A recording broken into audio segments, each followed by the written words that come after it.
It's an exciting time right now. People, the knock on the industry has always been we were laggards behind maybe the financial industries and really adapting new technologies. I think that's really been turned on its head over the last couple of years, and AI has been a big part of that.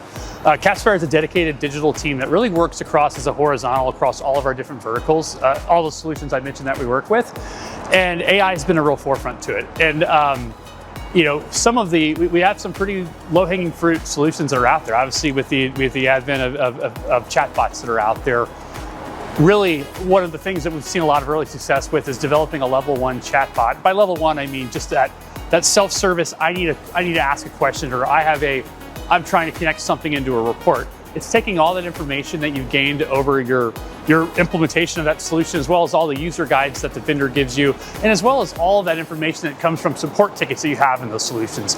So for all those different things, we've been able to have a chatbot on top of that and really help customers get that self-service information they need.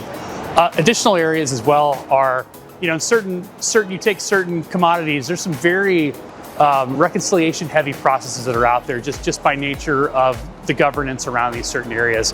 And what AI is allowing us to do is take some things that were implemented earlier than AI, OCR technologies, RPA technologies, and really taking those and turning those, using AI, who's able to use that in a much smarter way now, and turn those heavy reconciliation processes like invoicing, confirmations, pipeline statements in the gas industry, for example, and really turning those into exception-based processes.